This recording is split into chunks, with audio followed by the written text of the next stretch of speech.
and it's back. Just no, actually go away. Actually go away. Just. Okay, it's perfectly fine. Everything's perfectly fine. Yep, it's all good. It's perfectly fine. Go away. I don't care. Stupid. Perfectly fine. Okay, we're good. We're good. We're back. We're back. Okay. We are back. Finally. We are back. There, but as I was saying before my stream rudely, and I mean like rudely crashed on me.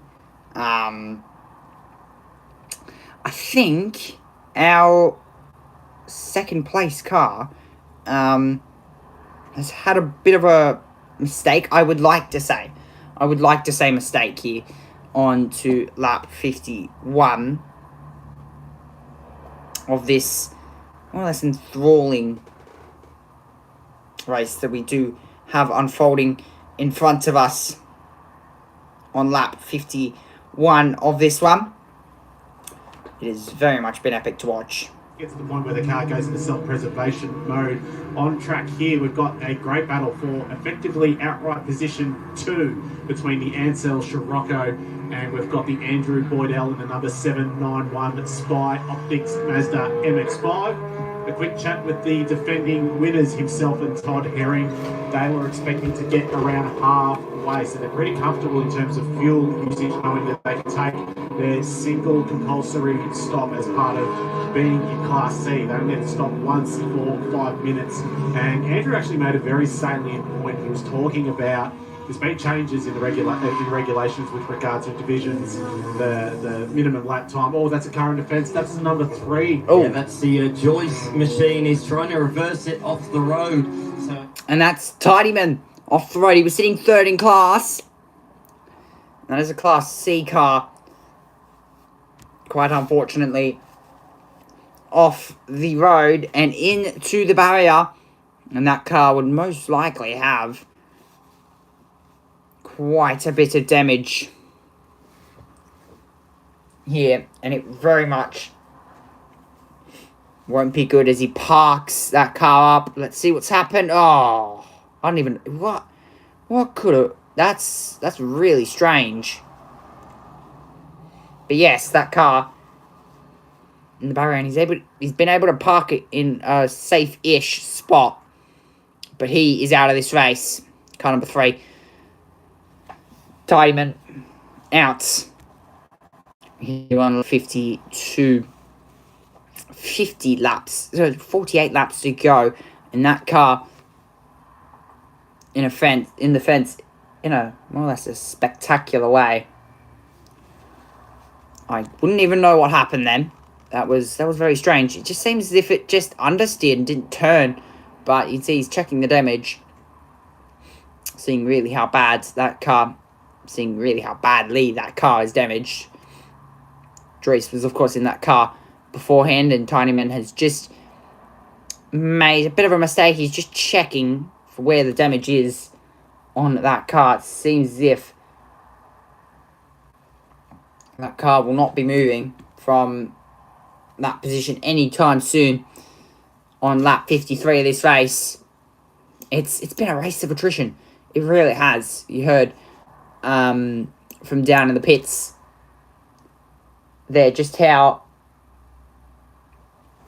there's only been one safety car and how now strategy is going to work. If there's only been that one safety car, it's going to be about when you box and how you box. Yeah, of course you have to serve, depending on what class you are in, a 2-minute and a 5-minute stop, or a 2-minute stop or a 5-minute stop. So I think in a Class A car, you have to compulsory serve a 5-minute stop.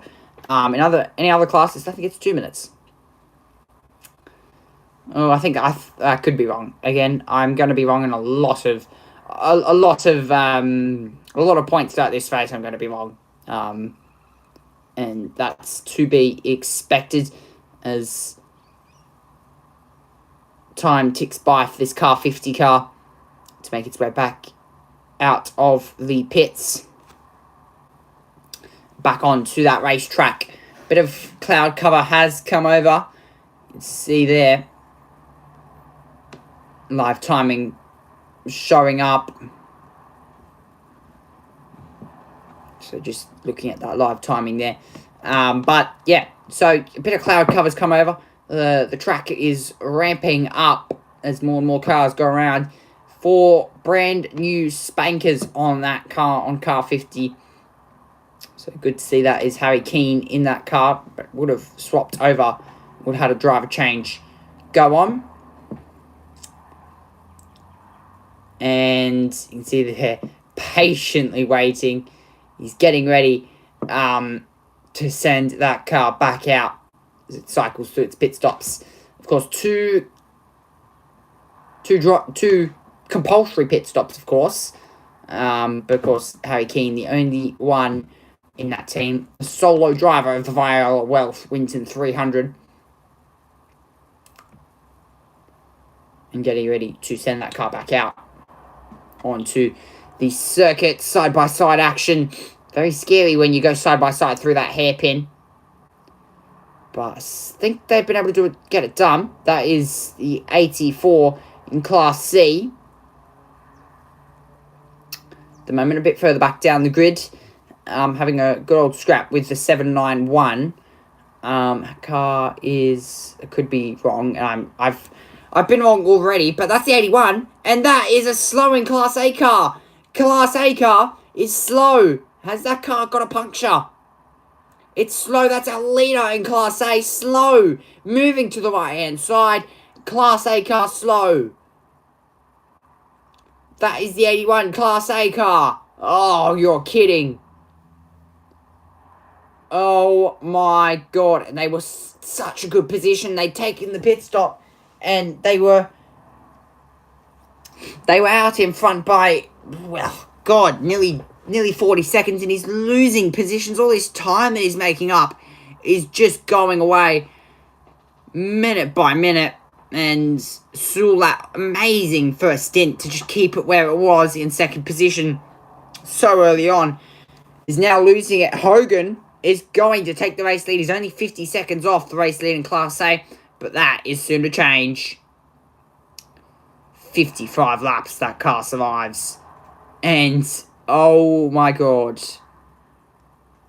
How a race of attrition can change for each class. And that is so unfortunate. In all terms, that is really unfortunate there. But Hogan now takes the lead in Class A. And will be a big 2.5 minutes off second place. If, of course, Tran does not finish this race. 45 laps to go. In this one, still a chunk of this race. We've passed the halfway mark. The race has just started to slow down now. Of course, we do have Class C cars leading. Not as quick as what those Class A cars were. But they're making their way back through the field. They were 13th and Hogan was 13th, our more or less race leader. But he's dropped back now. And back into the depths of the pack. And to be honest, I reckon by about lap 80, that car will be back in the lead. And on to possibly win. Of course, I say that Tran into the pits as well, sadly, with a drama.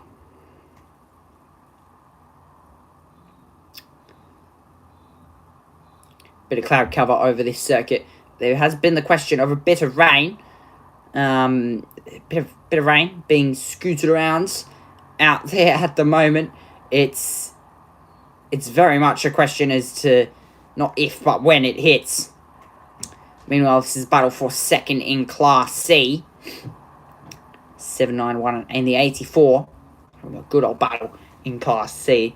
But of course, this is overall as well, second and third. the 333. You can see there the 81 crew.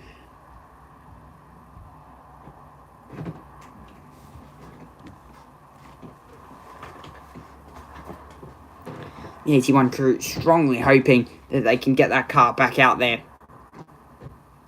At any point, I reckon that car will drop quite way down this field, and it will be quite hard to make its way through the field once more. The 84 is into the box, and it doesn't have a problem.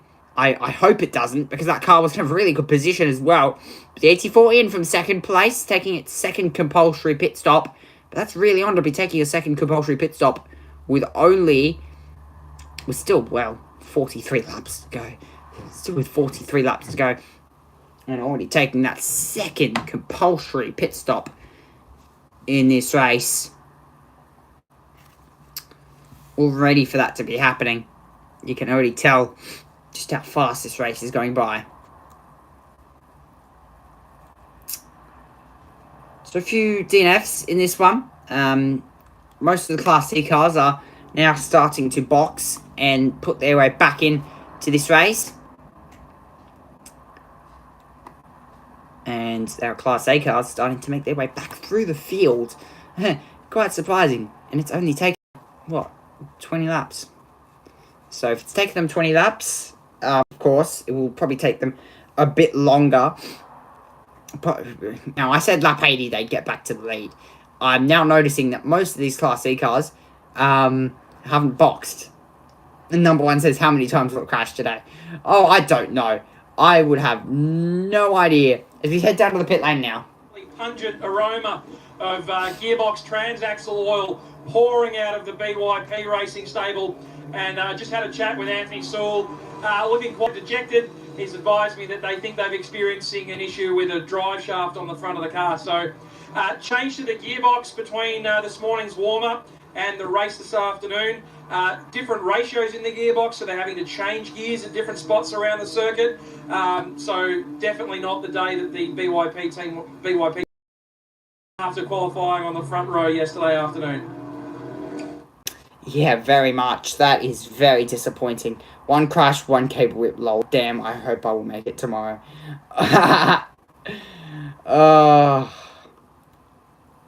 Hell nah. Nah, I'm not one crash. Damn, I'm if one crash equals one cable whip, bruh, nah. I'm just gonna give up. I'll be like, nah, I'm not doing it. As this MX-5 car into the pits. This is the 791 who was sitting second in Class C and second overall. This MX-5 car into the pits, and driver helping teammate get in. Good second, first stint there from the first driver of Boydell, but also a really nice car as well. It's very small, not the biggest room in the world inside that car, but you know, not all racing cars have big room. As serving that compulsory pit stop going on there, fuel going in now, and that car will be full to the brim, and I reckon that car will probably survive for the rest of the race. In terms of fuel, that car will be set to go to the end.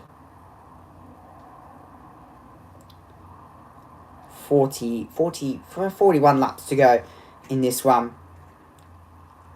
This race has very much flown by, and there's so many classes to really note to as well. You know, you've got the Class A group, you've got the Class B group as Bolton into the pits as well. The 44 car in the pits, and that car being service driver out. Bolton, of course, one of the only drivers.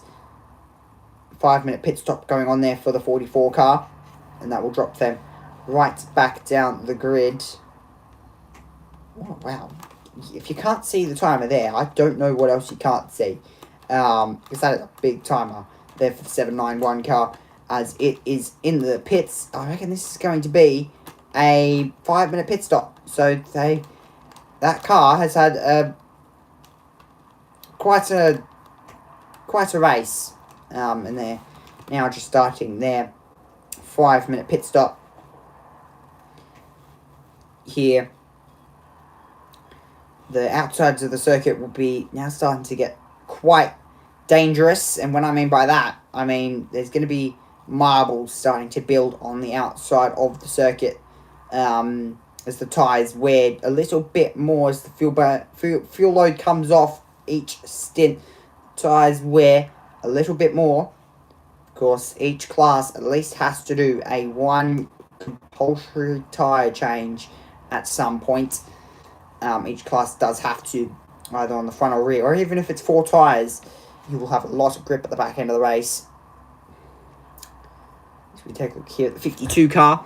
This car sits second in Class E, and sadly, the track and field Penrite car back into the pits, the 53. It seems to be an awful race this year at the Viola Welth Winton 300. Oh, car off, and drift car off, actually. Drift car style, more or less. That's the 66 Audi off the road. That's Hogan, who's had a trip through the gravel and those tyres, and wow, that 66 car was off at a high rate of knots. Leader in Class A, he's got nothing to worry about because he's got nearly 2.5 minute bloody gap to the next car. But there would have been a bit of worry there for Hogan that he possibly could have hit a fence and that would have been race over. But he was able to keep it out of the fence, and he continues to lead in Class A. Of course, there would have been then only one car in Class A, and it would have been down to Arnold, and he probably would have won Class A. Of course, we have Class B as well. Giultini, the number 13, leads, and he has been leading Class B for most of the race off the road. That is another Class A car. No, that's Class C car. That's Giultini.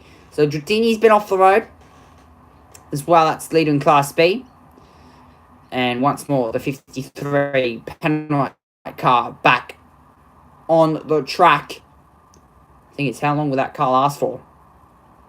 Out on the track. You can see they've just been in and out, fixing a few things, and you can see the monstrous, huge-looking Audi that's just been off the road, passes that 53 Penrite car.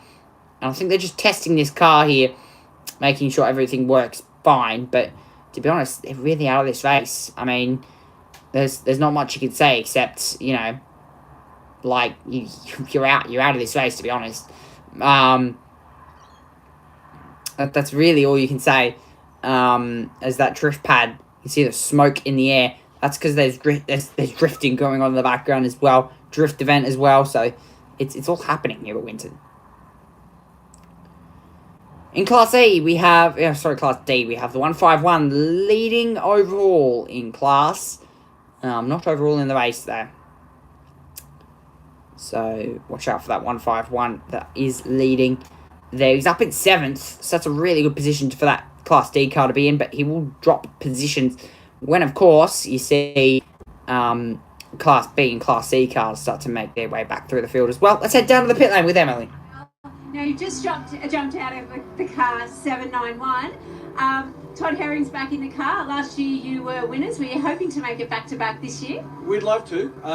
We know it's not an easy task this year. There's a lot of fast cars out there, a lot faster than us, so we're playing the long game, and hopefully we can finish last and keep our pace up, keep constant. And how is the car feeling? Car's great, really good. The only issue, we were playing long game and we just ran out of fuel a little bit in the last lap. So we lost a bit of time, but not much. Great. Well, good luck. Let's hope Todd can bring it home. Thank you very much. Thank you. Todd Herring already doing an amazing job here because he's sitting at the technically second in class. Bolton sits 8th. He's leading class overall, but of course there's still 2 cars that need a box in Class C, which is the 333 car and of course the 16 car that still need a box. with 37 laps to go. This race has really come by. It's come and go on this race, as known to be a race of attrition. These sorts. There are clouds that are looming overhead. I feel we could have a bit of rain at the back end of this race, just to spice things up a little bit. Here, as if this race is not spicy enough. Here, as if this race is not spicy enough, because only one safety car, and we had that back nearly 30 laps ago. That there was quite huge as well for most of the field to take, of course, their first compulsory pit stop. The number 44 back out of the pits after their 5-minute pit stop. And the 333 off the road, 333's off the road, and it's leading in class and leading overall. Wow! And that is McGuinness off the road. The two McGuinness brothers will not be happy. That's our race lead overall. Hogan, the Audi, back into the lead. The Subaru off the road. The 333 leader overall. Wow, this race has had some emotion to it. McGuinness off the road and has stopped the 333. Oh my God. Hogan has also got a problem here because he's dropped back down to third. There, let's head it down to Charlie. Let's hope they can make up a bit. Let's hope they can make up a bit more time. So car, they're coming out of the pit lane, but wow. Now this might be a safety car here because that car doesn't seem to be moving. And yeah, that's very much in a bit of a dangerous spot. Because if a car goes off there, it's not going to be good. It's actually under the gum tree, so where that car stopped. Hogan, I think, has a problem as well, because he's dropped a position to Giordini. And this is the number 81. 81's back out there. Now, that's what Megan was saying just a few moments ago about the 81 back out there. Seeing if they can try and get that car maybe even back on the lead lap.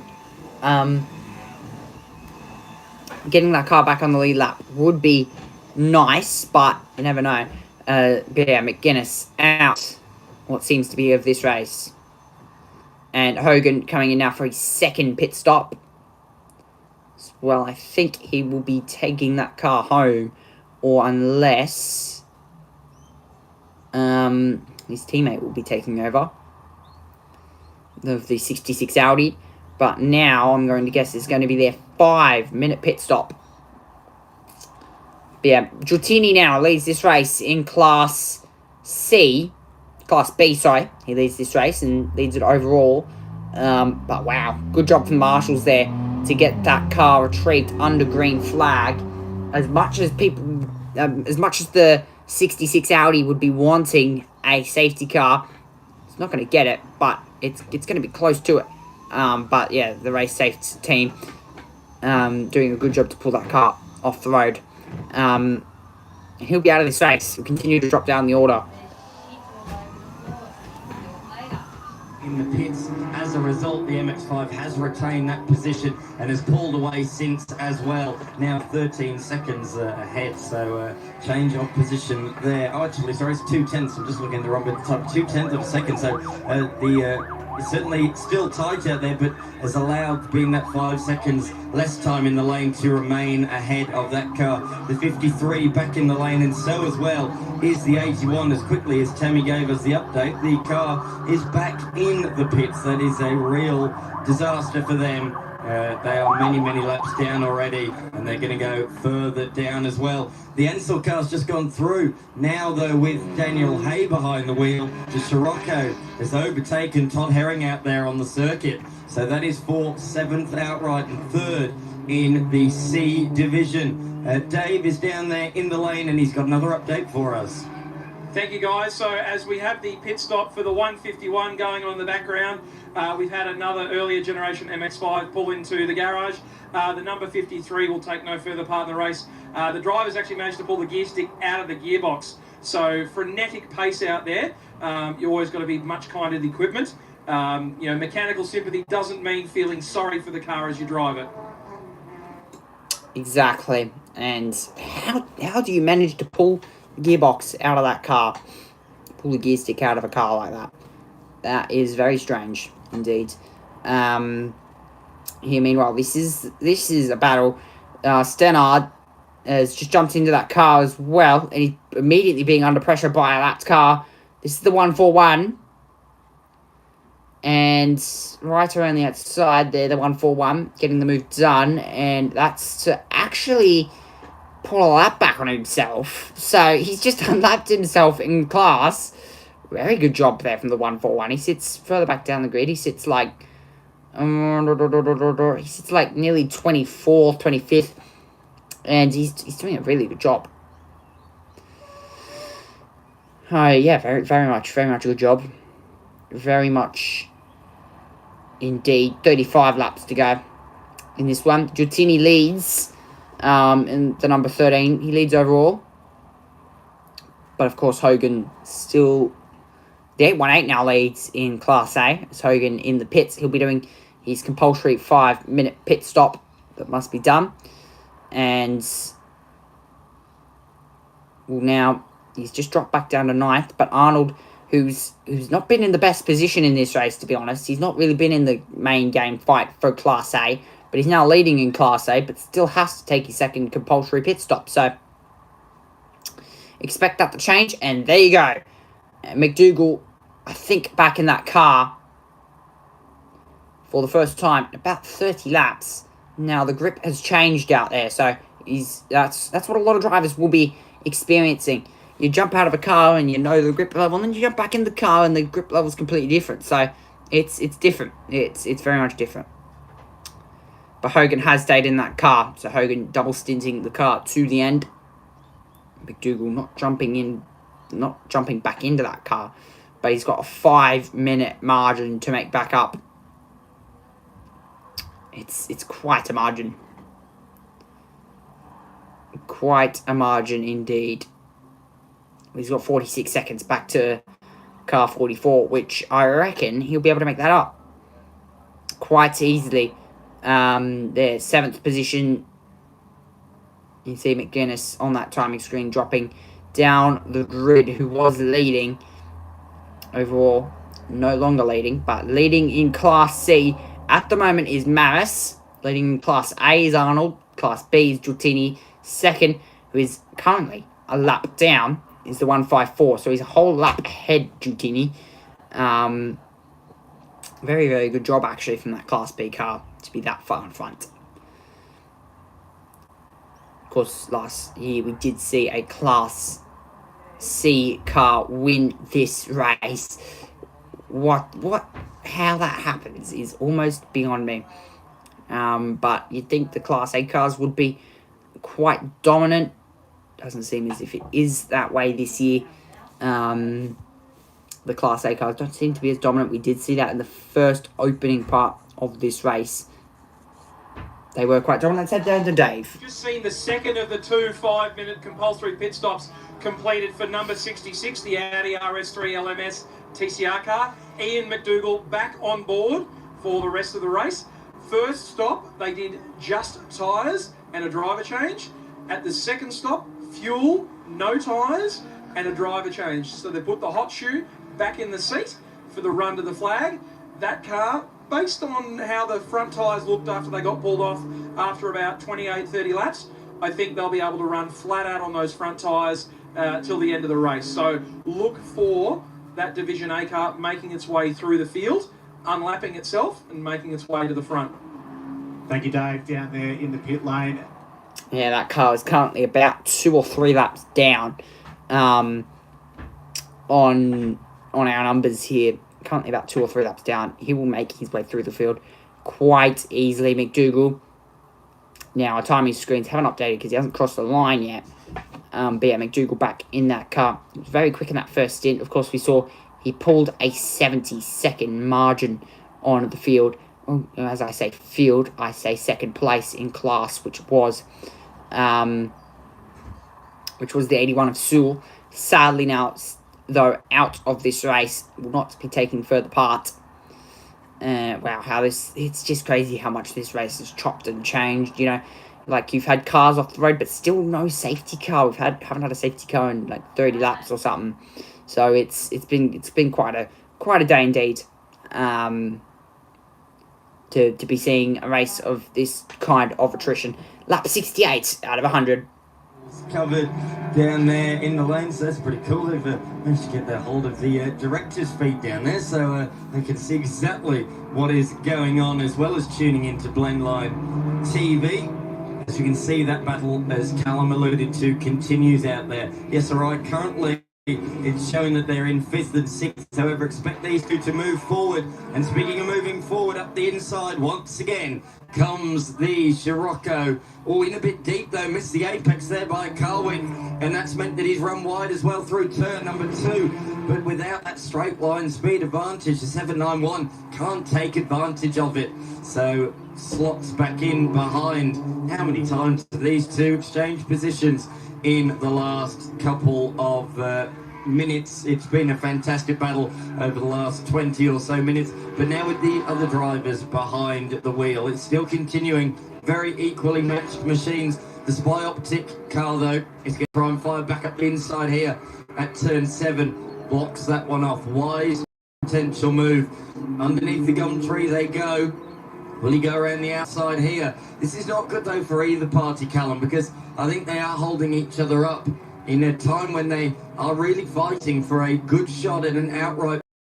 They're costing each other time, dueling with each other lap upon lap. Yes, it's great for the show. Yes, it's great for the viewers watching at home, but it's not good for the stopwatch, and the stopwatch is what they're really fighting at this point in time. Absolutely, Dan. James Hay taking control of the Scirocco from Ansell earlier in this race, and with Hay behind the wheel now, replicating the battle that we saw earlier, as you were talking about, Dan. So very curious to see how this one plays out.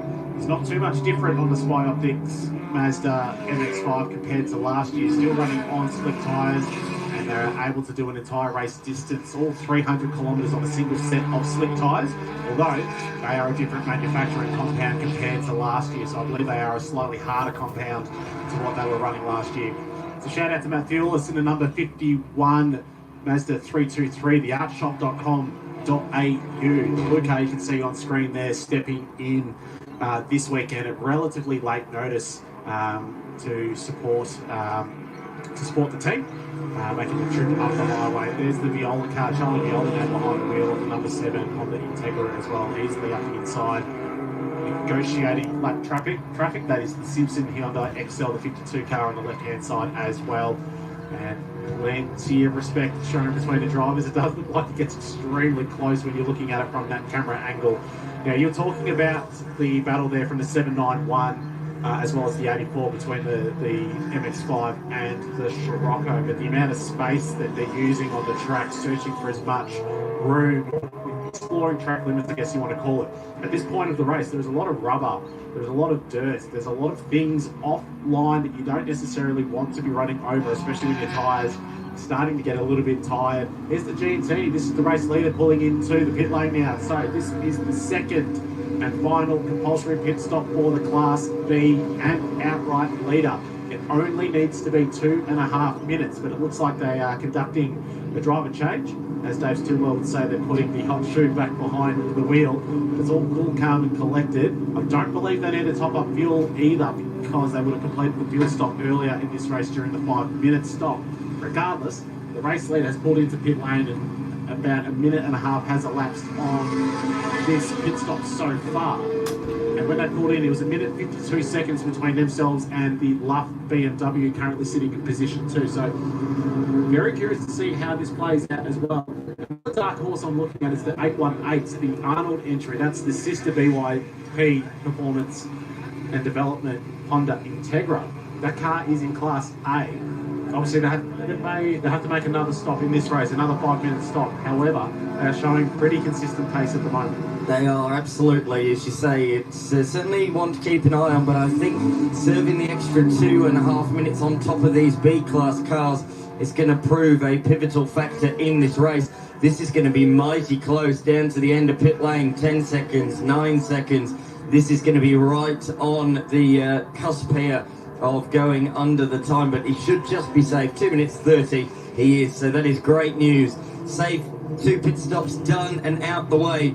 30 laps remain, and this car, although showing in position number 2, the car ahead of it has a 2.5 minute stop to make. Here comes... That's really good there from Giultini, who put that stop in the bag, and then a 41, and oh no, that's not the 13, that's the 33 making contact, so not good news there, but look at those clouds in the background. They are very much venomous to this circuit and can really change this race, because not many teams have those treaded tyres on, only slicks, and it would almost make it so more or less interesting for those people that only are running slicks. Of course, the front two, of course, those Class A cars are running slick tyres. Arnold into the box. Here, McDougall also back in that car as well. So, again, watch out for him. He is a threat to this race and can easily win. He's been in contention all day. The 818, not so much in contention.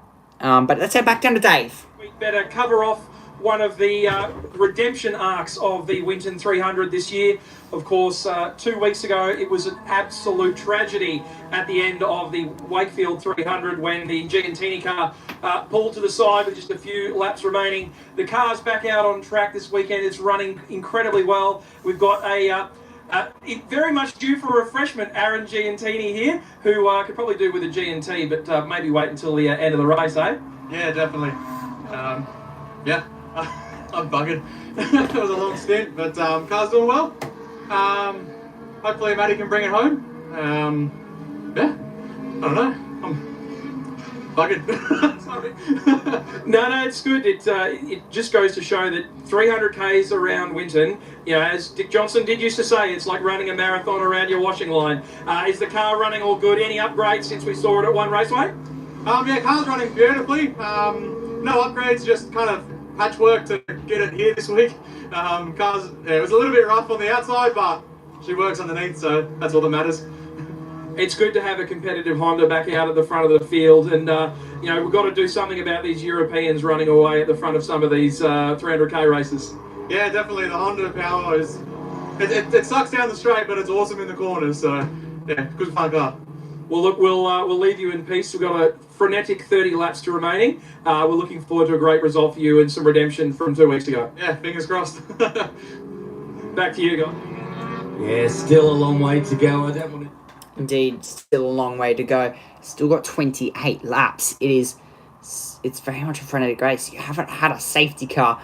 Now, what it would do if there was a safety car, it would bunch the field back up. It would make it a bit more interesting. A few more battles that would go on here. But at the moment, our race leader is technically the 13, but overall it is the 154. Well, on board, we're looking at the 3rd at the moment. Making a few positions. This is our race leader, the 154, but still needs to box. This is the BMW, the 154, the BMW Performance Centre car. Still needs to take a 2.5 minute stop with fuel. So that car needs to take on board with a bit of fuel. Just those brake lights to the point where I reckon those bulbs might explode. Okay, no. But a guy that probably you need to watch out for now, who's back on the lead lap, is the number 66 of McDougall. And that's because people are starting to box. He's back up into 5th. He's 24 seconds off the back of the 791 car. And then, of course, the 84 of Hay, with Giuntini in 2nd and Luff in 1st, the 194 car. This is the 618 car sitting in Class D. Not too bad in terms of positioning. And leader in Class C at the moment is Wagland, sitting down there as well. So race is starting to now unfold a little bit now. Pit stops starting to come into play. Well, pit stops have come into play. People have already taken their second compulsory pit stop. Here, as up the insides, is the 154 car, our race leader, lapping more and more people as time goes by. Meanwhile, this is to unlap our race leader, McDougall. He can right around the outside. Nicely done. Race leader what will be our race leader very soon, as the 66 pulls away down the back straight. I reckon, so we've seen in the recent past, Audi really strong in the corners and on corner exit. That's exactly what he's done. But look at the BMW. He's actually keeping up with that. Okay, touche. That Audi is really quick down that back straight. Just showing. Yeah, that car flies down that back straight. I was going to say that BMW is keeping up, but I'm going to put that as a touche there. With that car is very much not keeping up with the pace of that Audi. This is Battle for Class C at the moment. This is the 84 car. That is about a minute and a half back from Giordini in second. Very much sounds Italian, as Elizabeth would say, Italian. But sadly, she's asleep, so she won't know that I would have said that. But the two people that probably aren't asleep right now and are probably questioning why they aren't asleep are number one and Thomas. They're probably questioning, like, what the flip? Why aren't I asleep right now? I think Thomas is gone. I think he's long gone. I don't think Thomas is long gone yet. Been doing a very capable job here. So this is a battle for the lead in Division C, but also the final step of the outright podium. So there's a lot on the line between these two as they press on. Big shout out to the teams as well, because they have executed very successfully a pair of pit stop each, and they have absolutely nailed their processes and all tasks on the team to get the car refueled, make sure the drivers in and out in a safe manner, and have put them in this position where they are fighting for division wins, but also outright podiums as well. So it's a massive shout out to all of the teams, all of the crews up and down pit lane, working tirelessly to make sure that these cars are out there in the best possible shape for the end of this race. And we're coming up on just over a quarter remaining in this race. I was just about to touch on this car come on the screen at the moment. It is in 10th position outright. It's done its pit stop. This is the Mikkels Fun Cup car, the number 55. Seth Burkhardt is the driver that he's sharing with. I said, didn't I, earlier on, keep an eye on this car, being driven by two young guns, and they have really risen to the fore. So they're not only leading Division D, but they are also in 10th outright. So they are doing a fantastic job at the moment. They are just a couple of laps off the outright race lead as well. So this is a brilliant performance from them. And they are well clear in their class. The next best class car in Division the 195 machine. So they are well clear at this point in time of their rivals on the circuit. So that is really, really cool to see. They just continue to pluck away. Not the fastest car in the world, but they are flying out there. These cars fitted with a 1.8 litre Mark III Golf engine. So this car, the car number 50 car, just sits inside the top 10 at the moment. He's actually only 20 seconds off the back as our race leader, the 154, Warren Luff, into the pits. BM Performance Centre Audi in the pit lane there, doing a stunning job in this first stint. Well, not in this first stint, in his second stint, but he's in the pits now, and it'll be Giordini who will take over for the week, and will take over for the rest of this race here. Quite fortunately, as Giordini would take over 52 seconds back, and then Hay, of course, in third position. McDougall in fourth. He's only 7/10 off the back of Hay, who that is, of course, for position. In third position, only 7/10 off the back. So if we can, we'll try and cut to that battle. Luff in second now. That race, Giordini has now taken the race lead. Not the first time in this race. As this, the battle. Take a look here. Luff moving up the inside of the 791 car. It's a few laps down, so this won't really matter, but this is actually to lap as McDougall is now up into third position, so he's made that position up into thirds, and now he's going to be in a battle with the Class B cars. This for the win. This race is unfolding. It's going to be between the 13 and the 66. Luff is going to be very much inside that top 5. He's in contention. You can see this race is unfolding ever so slightly. McDougall he's going to be in a battle to win this race. It's going to be a struggle. It very much is. It's going to be I mean, he's taking his pit stop now. These teams are coming to the back end of their pit stops now, finishing their final few pit stops, actually, for this race. 24 laps to go. This race is unfolding. It's turning into something that it's going to be a showdown to the end. The pits finishing off his final pit stop in this race. I'm going to move commentary positions. So yeah, it's time for a commentary move position. So I have my eyes set on a certain position at the moment. I'm going to be repositioning in the commentary box. So I'm going to be moving positions for the final 23 laps of this race. I'm hoping there's nothing on that's going to be copyright. I'm just moving positions. I'm moving commentary positions. This is my new com box. Just because I want to have lunch, but also keep the race flowing, if you know what I mean. So this was my new commentary position that I did have, that I really only used once or twice. Sounds good. I know. It's starting to get to that phase of the race where I want to commentate the race, but also, I want to commentate the race, but also, eat at the same time. So I'm going to just try and, if possible, turn on my screens, if they will turn on.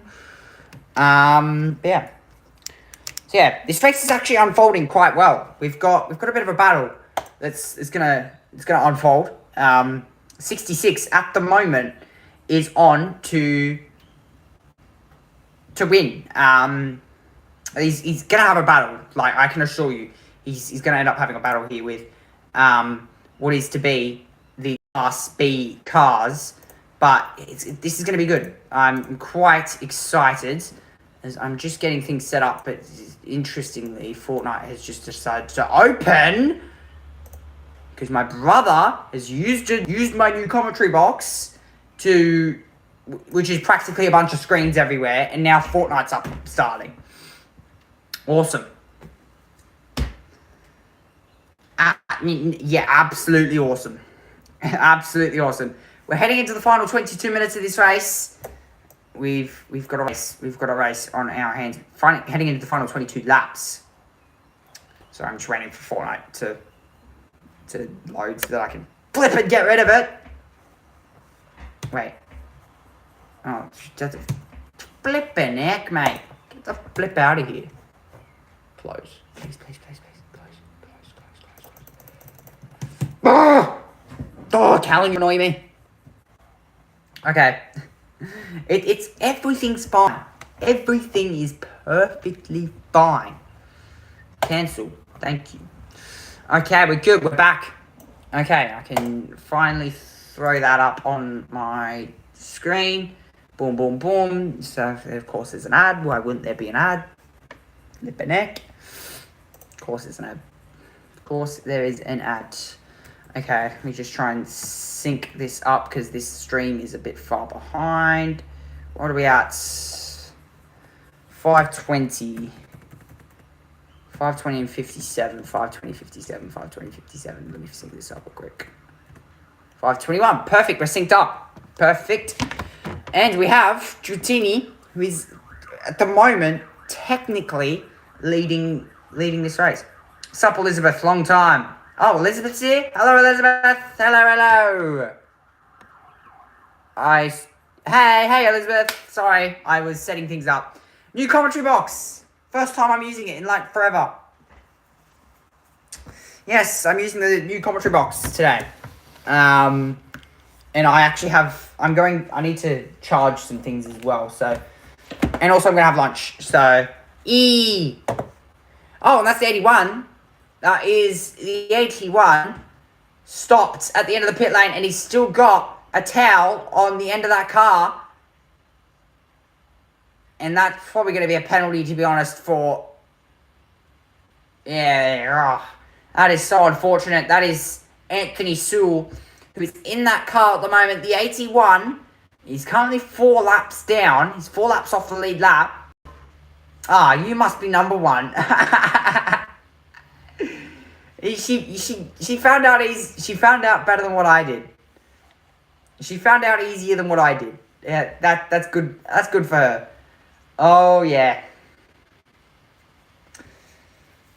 She found out easier than what I did. That's good to see. That's good to see. Yeah, number 1's had a few drinks as well, so he's a little bit in the head. So everything he says is not true. Well, not everything he says is not true, but, you know, he's a little bit bleh, if you know what I mean. He's had, like, I'm going to guess he's had 10 drinks. Actually, no, 10 drinks would make him, like, drunk. I don't know. But he's a little bleh. Has no idea what he's doing. Actually, he probably does have an idea what he's doing. As well, did you drink too? No. I'm just always this crazy. But there is lemon, lime, and bitters there, which is alcohol, which, yeah. But yeah, I'm going to probably go and make some lunch. I'm going to actually grab a speaker. Well, you are on the right numbers. War plus. But never mind that. Oh my god. Jeez. How many drinks did you have, man? I was going to say... I was going to say, how many drinks did you have, woman? But you're a man. I'm... Maybe I'm the one who's had too many drinks. Jesus. Calling a man or woman. Gender. Around that midsection of the lap, which is why it's now being attacked by the driver in the Porsche 944. There's a little bit of an asterisk for me over. That was the car that we saw complete the stop in 4 minutes and 55 seconds. It's currently 3rd in Division C, that Porsche 944, but with a very big question mark, Callum. Yeah, Chris Dannard taking over from Bolton in these number 44. Currently sitting in position 6, and he's got Hanrahan behind him. Not too far behind him, the Viola Private Wealth Honda Integra. That's Charlie Viola. Robust supporter of grassroots motorsport, throwing their commercial support behind this event. Not only the naming rights partner, having the absolute time of their lives. They're currently sitting in second outright, doing a brilliant job defending from the car of Ryan Bell, the 101 370Z. Now it's getting a little bit close here between Thewlis and the Giantini Civic, having a look up the inside. There wasn't much gap there, but Thewlis was giving them more than enough room, having seen them. Number 1 says you didn't use my proper pronoun, and now you should pay me 10,000 quid. Holy crap! That's like a lot of money. You do understand, like, that's like a lot of money. Wait. I'm not going to ask Siri, but like 10,000 quid in Australian dollars is a lot of money. I will sue you.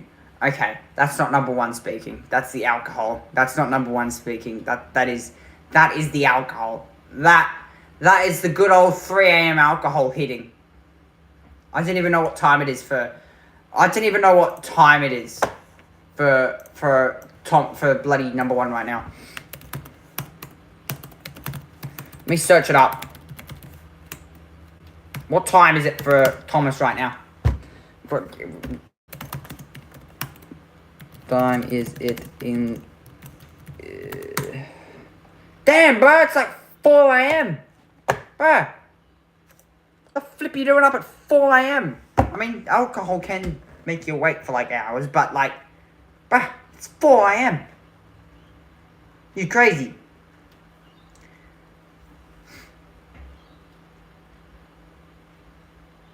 Sobering up. Sobering with is crazy. Sobering with no sleep is absolutely crazy. As Giottini continues to lap more and more cars. But this is genuinely a battle for... I'm not kidding. This is genuinely a battle for the lead here. Now, McDougall, all he has to do with 18 laps to go, there's our race leader right there. This going to count for position. Now, it says McDougall is a lap down, which he's made back already a lap. And he's now back on our race leader. Our race leader has already made a pit stop. But what McDougall has to do now, Giottini genuinely has a chance to win this race. He genuinely has a chance to win this race. This is huge. This is huge for our race leader, who currently sits first in class. The Audi just straight around the outside of the much smaller car. 77 and 50 are the two cars with the black flags. So they are going to have to work on that. I'm going to hand back to Dan McCarthy, and it's been a pleasure to be here. So that was a fantastic move. That was McDougall unlapping himself in the Audi RS3 LMS TCR car. So there you go. McDougall unlaps himself. He's now only a minute and a half off the lead. But he's going to make a lot of positions, or a lot of time in this process.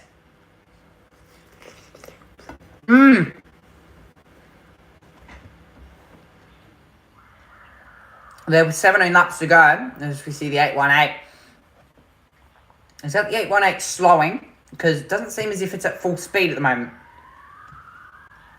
I could be wrong, but that 818 does not look like it's at full speed.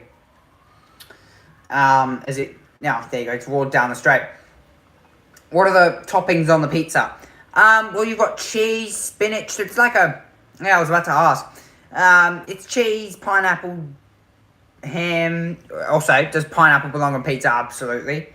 You know, pineapple gives flavour to pizza.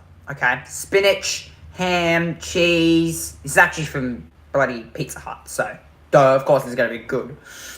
As the 818 into the box. Now, is this for a compulsory pit stop, or is there genuinely a problem here for the 818 with 15 laps to go? Pineapple. Uh-oh. Drunk number one is about to have his say in this. Here we go.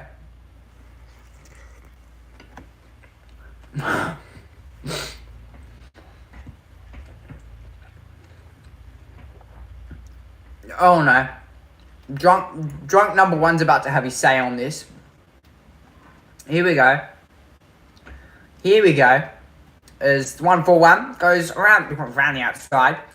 Yeah, and I think that was actually just genuinely being lapped there. So that was the 141. He's sitting a bit further back down the grid. He's actually sitting 21st, so that was genuinely not for position. As we cut back to this battle. This battle's been going on for ages, dude. This is not for position. This is to be lapped. But there you go. This is now for position. Down the outsides. Contact. Oh, they've spun each other. Hayes around, and he was in contention for the win in Class C. Spun him around. Herring has spun Hay around for what should have been win in Class C. Oh my God. He wouldn't have lost many positions. He didn't lose any. But, wow. That was for the win in Class C. And he's just had big contact and spun him around. He was up in the air. Oh, wow. Wow. To the outside, and yeah, I don't know. Was that the 84's fault? We will never know. We will never know.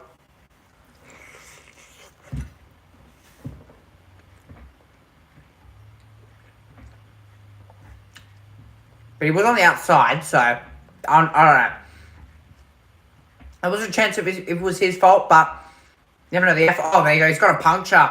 So the 791 that's been in contention all day is now about to lose this race. Lead possibly. The 84 back on the outside. He wants revenge. And they're back together. In less than a lap. Because that 791 has got a delimiting tyre to the outside. He retakes the lead. The 84 back in the lead of Class C.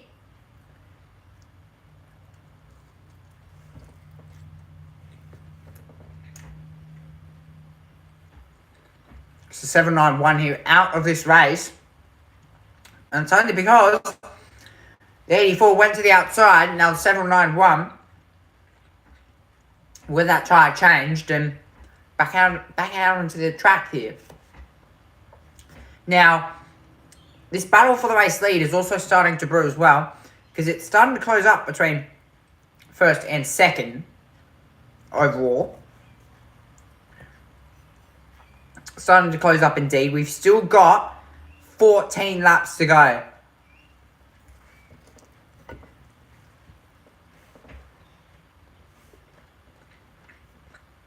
As that car gets that tyre changed in what hopefully will be quick time. Multiple wheel nuts to change off that car. Multiple wheel nuts to change, and he will be not happy hanging inside that car. The 84 went to the outside, and then he's turned across him, not knowing he was there, and that is really unfortunate.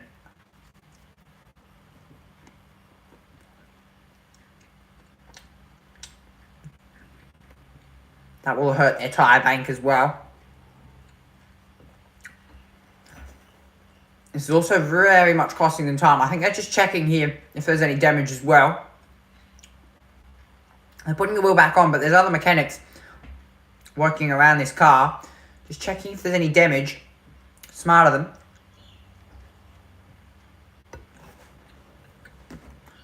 And now tightening those wheel nuts up and making sure, of course, that wheel does not fall off.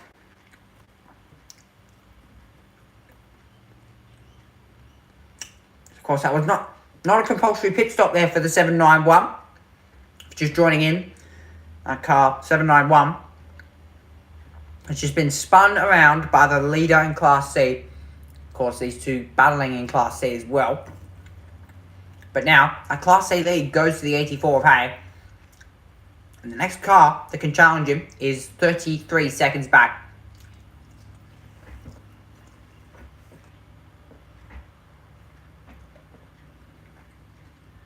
With 13 laps to go, so we'll see whether or not that car can make any positions between here and the end of the race. But at the moment, the 13 of Giuttini leads this race, and it's now getting to the point of the race where you're hoping that your car just doesn't fail on you, because the last thing you want with a Class A car behind you is for your car to fail. That is the worst feeling ever, for your car just to fail halfway through the race. That's the worst feeling ever. Here, meanwhile, this is a battle for 7th in Class C.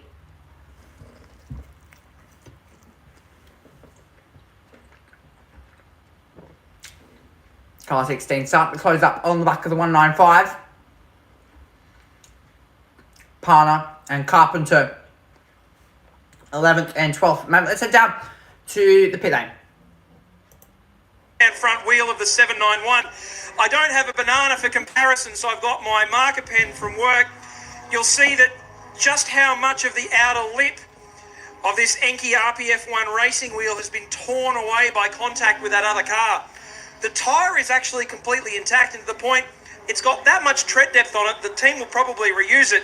But that wheel was not long for this world if they'd kept up on that. Looking at Todd Herring's body language behind the wheel, he was not in a good frame of mind. He'll be driving angry for the rest of this race. Thank you, Dave. Thank you, Dave, for that one.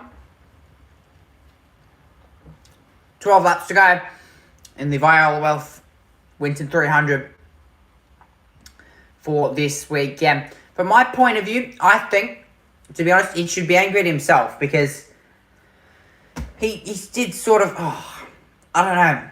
you'd have to go back and really look at the replay in depth and just see which car turned across each other, because it didn't seem as if it was... It seemed as if it was his fault.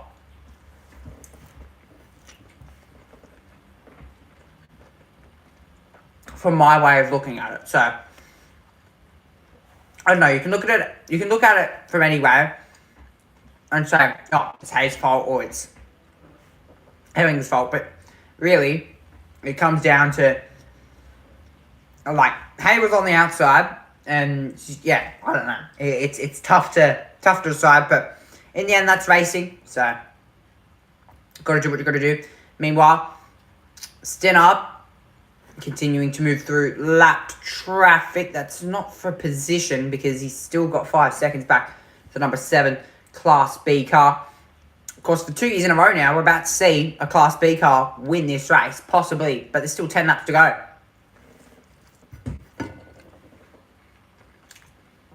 So anything can happen. This is the second place car.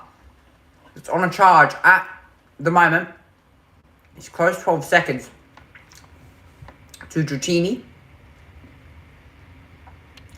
And he's just overtaken what seems to be one of the Mazda RX-5s.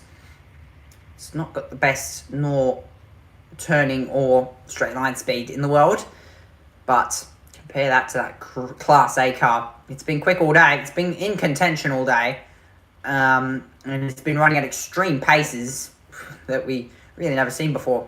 Count back to that first stint when he pulled off that line. He was in the lead for practically the whole thing until that first pit stop. He pulled out nearly a 70-second margin within the first 20 laps of this race, so it just shows how quick he's been.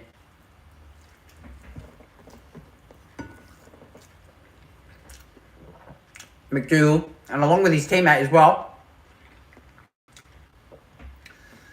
as from the moment his teammate jumped in that car as well, he's been on the charge as well, keeping that car as well in contention. Did lose a few laps from both the pit stops, but you can't do much about that. It is to be expected. This is the 13 car. He's in the lead. He's pushing.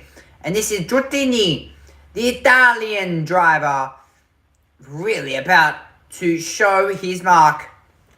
10 laps to go. 70 seconds is the margin between Dratini and McDougall. 1 minute and 10 seconds the margin. And even if you're not a racing nerd like I am, well, not really a nerd, but even if you're not a racing nerd, you know that's a big margin. And for a Class A car to close that, you'd have to be closing by 10 seconds a lap to this point to be able to even get close to him.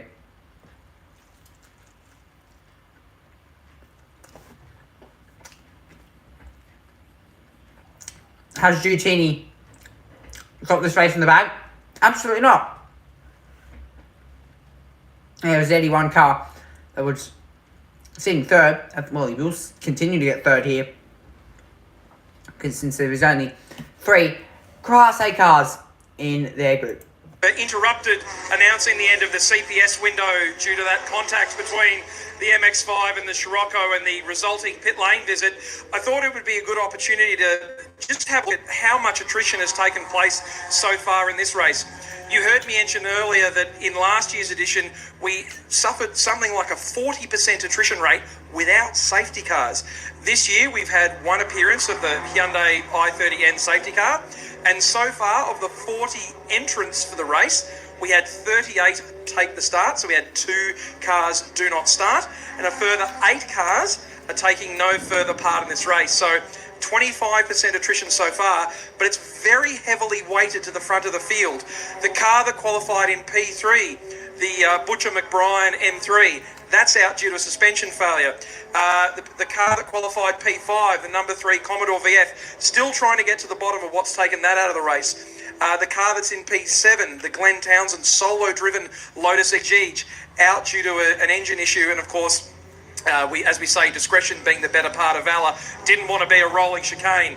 The cars in P9 and P10, the Bacchini BMW didn't start the race due to an engine failure, And of course, the car in position 10, the 787 Hyundai i30N of the brothers Agar, that's also was a D-not start due to an engine issue. Turns out it's actually like an engine immobiliser issue.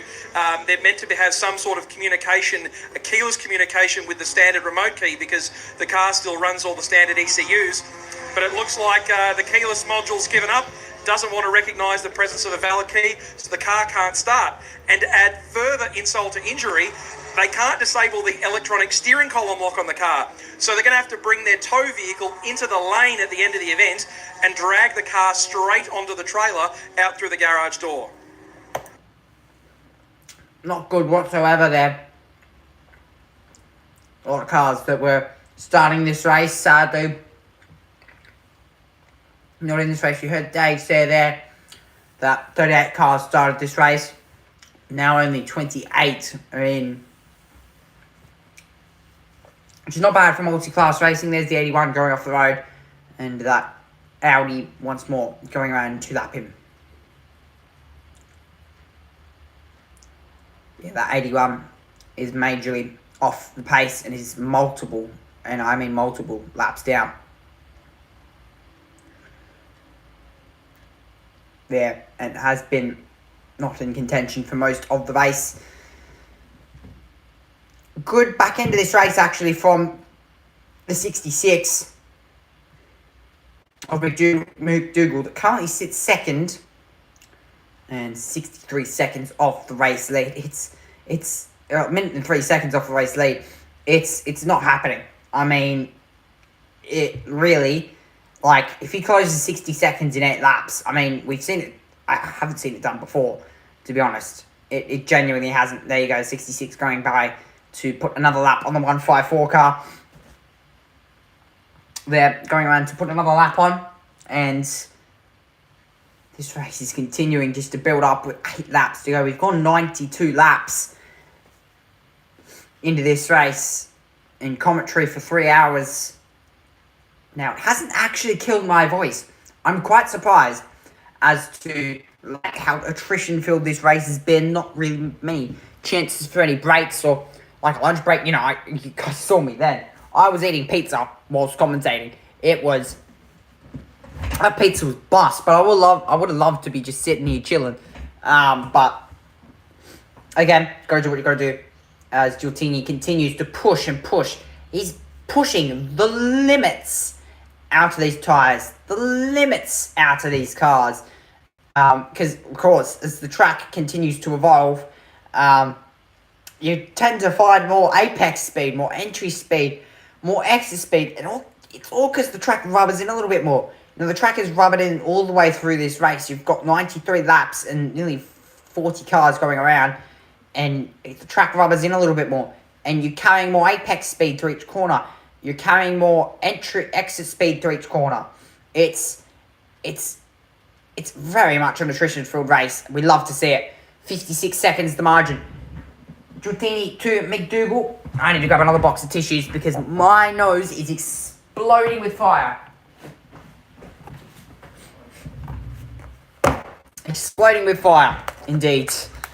7 laps to go. And 2 years in a row, this could just be done by a...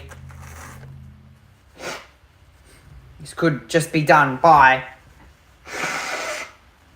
a Class B car. If, of course, he stays in this race. The car that made contact with the 791 that has put him in the race lead of Group C. Very, very good stint. 34 seconds to the car behind. He's got this race practically bagged. But, of course, possibly an investigation going the way of this car for spinning out, of course, the leader in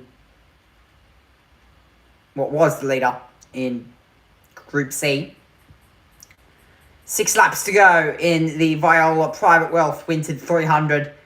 It has been a stunning day with all the support action that has been here. And we thank the World Feed for covering most of the support action here this weekend. I'd like to thank myself for going along. 100 laps, 100 grueling laps, one safety car, quite surprisingly, in this race. Class D is being led by Michelle's, the 55 car. We're on board with it at the moment, and it is absolutely flying. 69 seconds to the car behind. And of course, Georgie, and then Toules, and then we've also got the Class E as well, only containing 2 drivers, with 1 driver sadly not in this race, and 2 cars also out of Class D as well. On lap 95 of this race. Only 2 cars in Class C though. It is Wagland in the 96 car, and then of course Simpson second in the 52 car as well. There's 159 passing the 96 to put once more another lap on that car. That car of course sits in Class C at the moment with 5 laps to go. Still, of course, anything can happen as I say that the number 50 is just slowing, or is that just genuinely the pace of that car? It has been a bit of a topsy-turvy race here, with you're thinking cars are slowing, but then you see the straight line speed of them and you're like, oh flip, they're not slowing, they're just super slow through corners, and really good on the brakes. McDougall has closed the margin. He's 49 seconds off the lead. I was counting him out there for a bit, but now he's only 49 seconds. I'm like, maybe he's still back in this lead fight. Possibly. I say possibly, but the 13 of Giuttini has got a chance at winning this. And when I say chance, I mean a chance at winning this with 4 laps to go. Don't have that many laps, but anything can happen. Of course, McDougall will keep the win in. He would like the win overall, but he will get the win in Class A. I mean, he hasn't had the lead all day in Class A, but he's had it for most of the day. You know, he's led 80% of this race. You know, it was led by Arnold and Tran. So sadly, Tran out of this race, 3 minutes off the lead, which is 2 laps down. But he's still out there, the 81, cruising around, just bringing the car home, just like what most drivers will be doing at the moment. Fastest lap of the race, McDougall, 1:28.5. He's just smashed, and I mean smashed, the Group A lap record by 0.3 of a second. A 1:28.5. McDougall has closed the margin by 3 seconds that lap around. 43 seconds now. I don't think it's enough. Like, you'd have to close by at least 12 seconds a lap. 12 seconds, and that's not possible. Let me assure you, ladies and gentlemen, that is not a possible feat. But once more, anything is possible in this race. There's 4 laps to go. We've completed 96 laps. We've got 4 laps under safety car. And apart from that, though, this race has just been... It's mainly just been green flag running apart from that. There was a few stopped cars, but the Marshall crew did well to retrieve them without the Hyundai i30N safety car having to reduce the pace of the field, as if the pace of the field needs to be slow because it's already fast enough. I mean, we've completed this race in just under 2 hours and 18 minutes. So this race has been very well done in itself to keep up on pace here. We were expecting nearly a 2.5 hour race, but you know, we're going to get this race done in 2 hours and 22 minutes, which for the first 35, 40 laps, we saw the 66 car lead, and that's what picked up the pace of the field, really, and it picked up the pace of the race. We went through the first 20 laps with nothing, almost, and when I mean nothing, I mean, like, with nothing left on the table for the 66 Audi, And then, of course, the pit stop started to come in and everything changed, you know. It was chopped and changed. The lead changed. We had McGregor leading this race for a little while, for actually most of that second stint. After that safety car, he led the race for most of it. It was... Oh! The 13 is boxing! Why is the 13 boxing? You're kidding! What the... Why is he boxing? Our race leader! He was on to win! It's boxing! Why is the 13 boxing? Does he have a penalty? Why is the 13 boxing? No. No. This 66 car has just got a free win. No. The 13 was on the win and he's just boxed with 3 laps to go. Oh my God. How a race can change. McDougall takes the lead with 2 laps to go. Lap 98, Giuttini loses the leads. And not only will be overall, but it will be in... There's 2 minutes to the car behind. Whatever problem there is inside that car, hopefully they can get that thing fixed. But, you're kidding. No. Car 50, he was leading in Group D. Now he's out. And there's a yellow flag. That car, no way.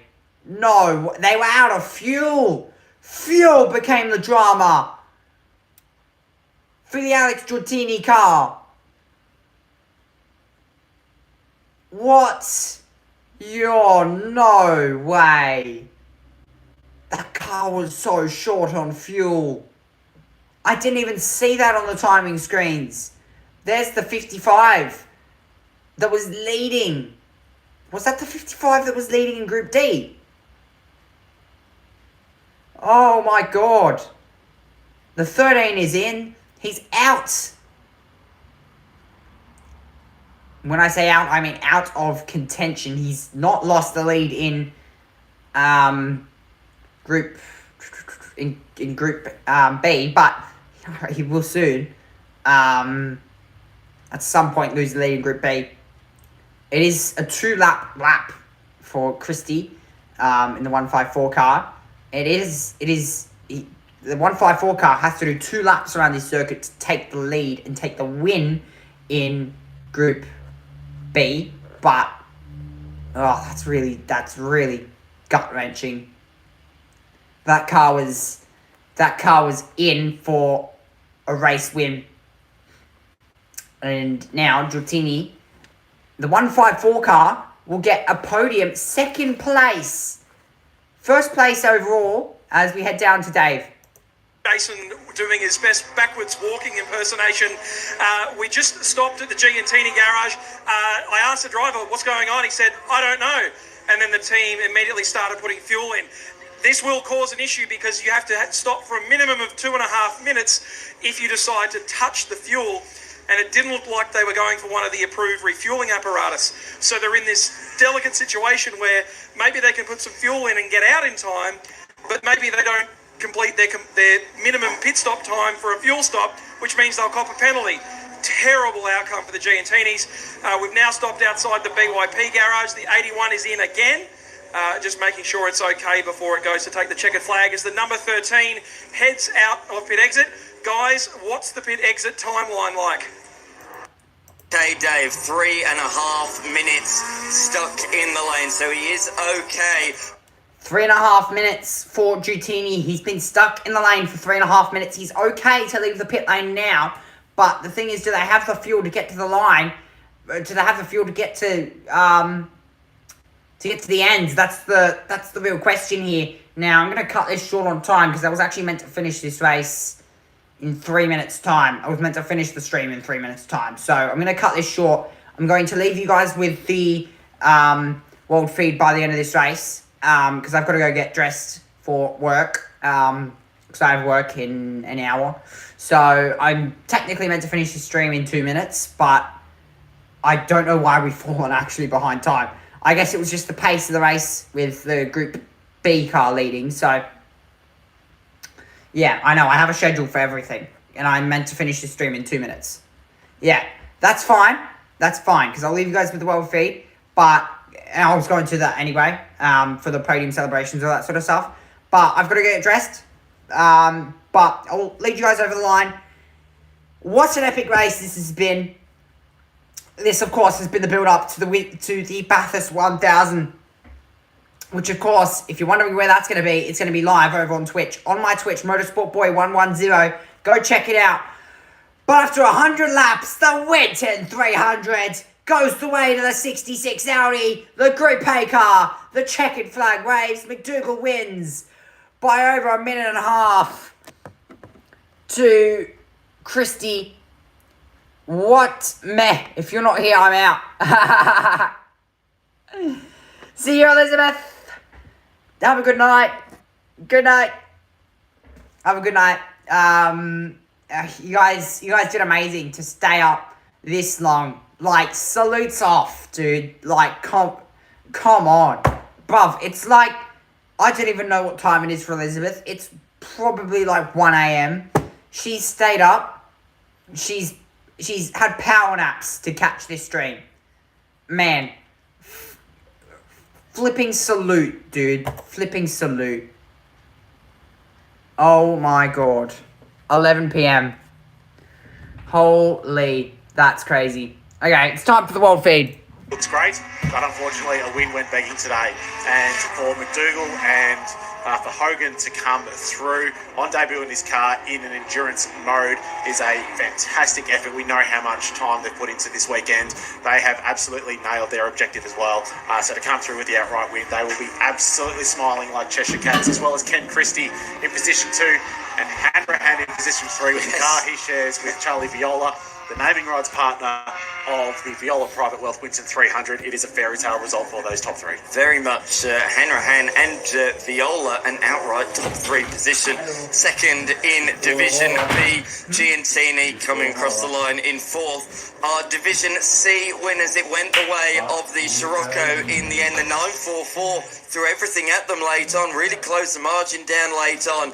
But the 44 of Chris Stannard and Matt Bolton did just enough to take out the Division C honours. The 84 taking out the Division C honours of James Hay and Paul Ansell. As I say, Stannard coming up just shy in the number 44 car. And third in Division C was the 101 machine. Ryan Bell and Troy Brisby in that Nissan 370Z. Also getting word that car number 50, the Keen Mini, pulled into pit lane, so didn't greet the checkered flag at the end then. So unfortunate end for them as well after all of their efforts throughout this race. So that is a bitter pill to swallow. And you can see McDougall now pulling in to his pit box. Big celebrations from the team and a great camaraderie amongst everybody up and down the pit lane, congratulating one another and acknowledging the sheer amount of the achievement, the weight behind what they have achieved today in reaching the end of a 300-kilometre endurance race here at the Winton Motor Raceway. They're all going to be tired. The cars are going to be they've obviously been pushed to their pace. The tyres will be almost entirely shot. They have to take these cars home to their respective workshops, work on them, assess them, and then get them ready for whatever the next adventure is going to be for these race cars. But for all the drivers up and down the pit lane and the pit crew as well, it's time for a well-deserved libation post-race and just assess and absorb what has taken place today. You see a bit of hugging there. That was the Mazda MX-5 car, the number 41 machine that took out the Division D honours.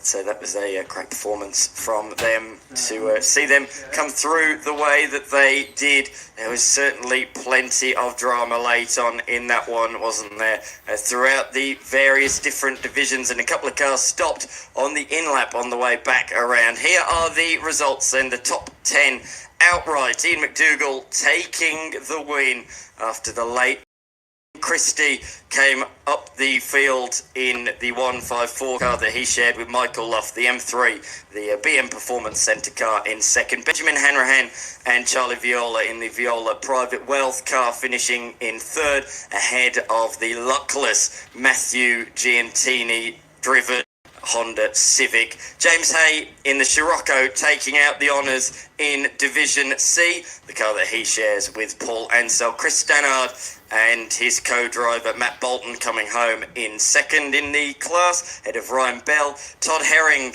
in the number 791 machine. To be fair, Callum, despite the traumas that they had in the extra stop they had to make, 8th isn't too bad.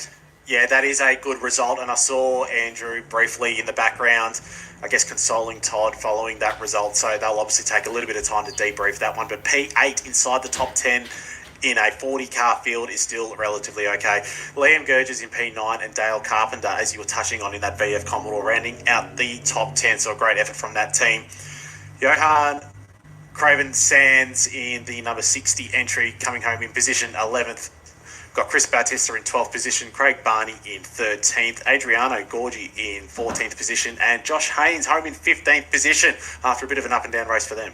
Yeah, certainly they had the contact, didn't they, with one other car out there. So he and Mick Ricketts charged back through in that ultra-high-powered Nissan Pulsar to finish in 15th, head of another Pulsar, the more standard one, driven by Tim Maynard. The rest of the field continues to come through, but down there in the lane, Dave Stillwell is down there with our elated winners.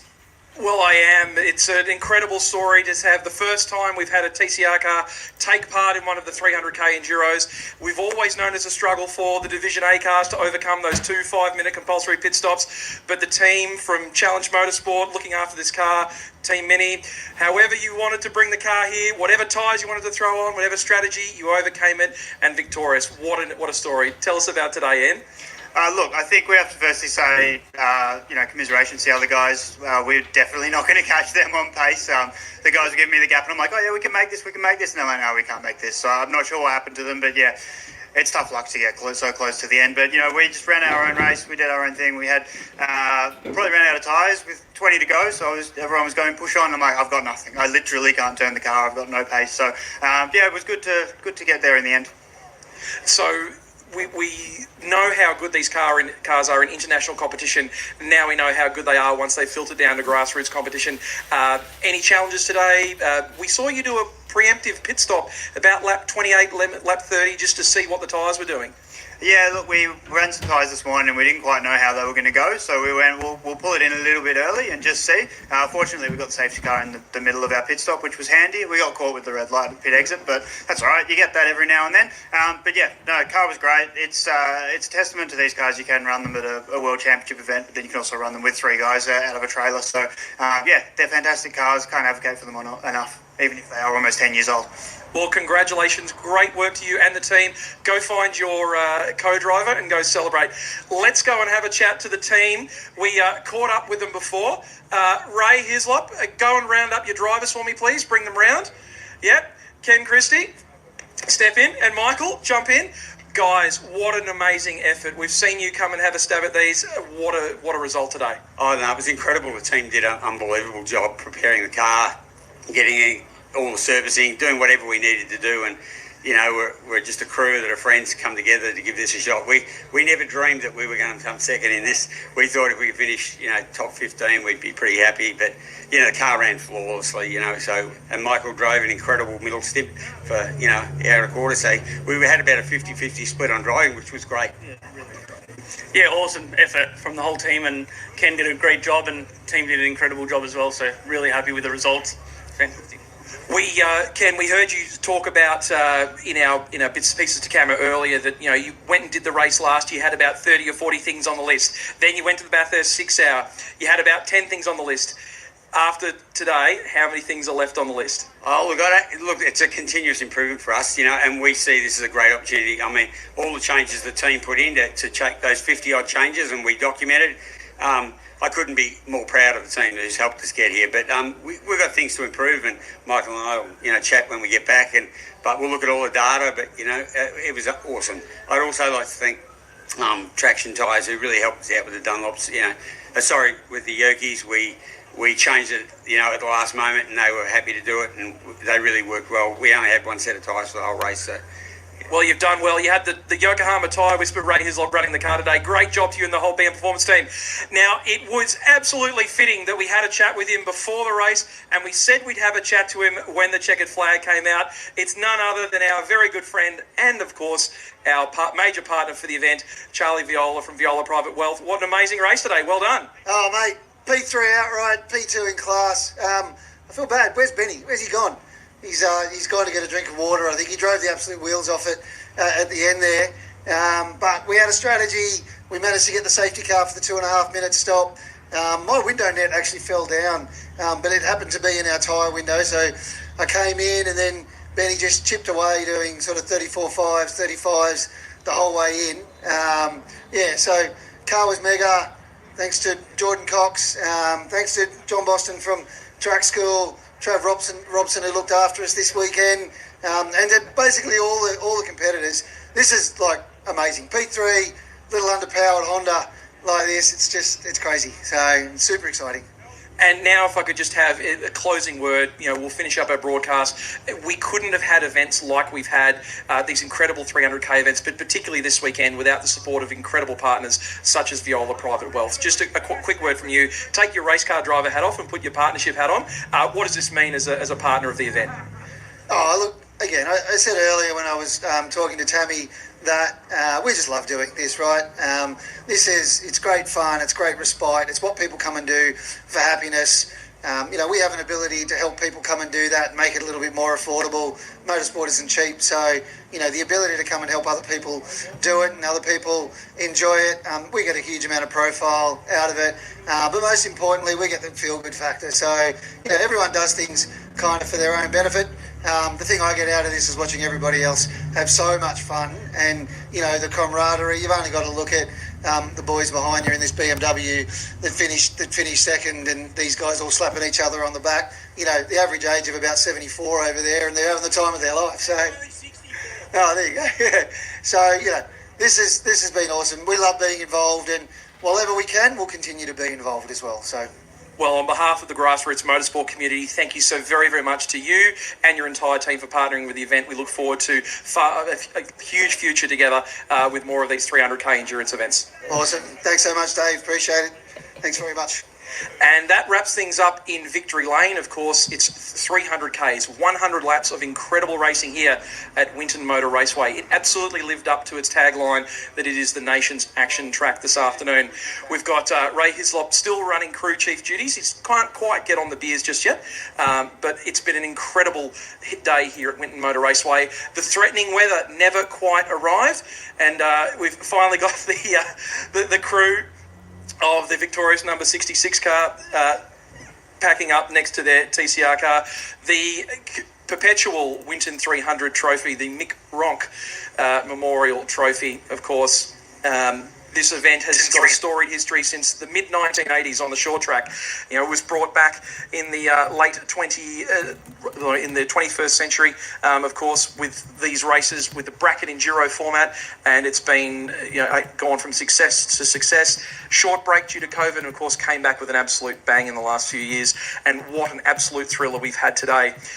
Even as we look at the three cars that took the outright podium, front-wheel drive, world standard, global production spec, TCR car, home-built Bathurst 6-hour specification BMW M3, run by a group of BMW Car Club enthusiasts, and of course in third place our proud major partner Charlie Viola with an improved production specification, normally aspirated Honda Integra. If nothing encapsulates just the wide variety of machinery you can have at these events, it's our outright podium today. Congratulations to all of our class winners and podium sitters. Commiserations to those that are going home without any silverware, and particularly those that are going home with cars a little bit dirtier and a little bit more bent than they were when they arrived without any silverware. On behalf of the entire team here at Winton Motor Raceway, the AASA, the Benalla Auto Club, Blendline TV, I want to say a huge shout out to all of our volunteer motorsport officials who help make motorsport happen in this country. Without you, we don't get to put on events like this. And of course, our Blendline TV production crew working hard out in the sun all day today and yesterday, bringing you the events here on live on Blendline TV, both locally and around the world. So from here in the pit lane at Winton, it's goodbye from me and safe travels. Bye.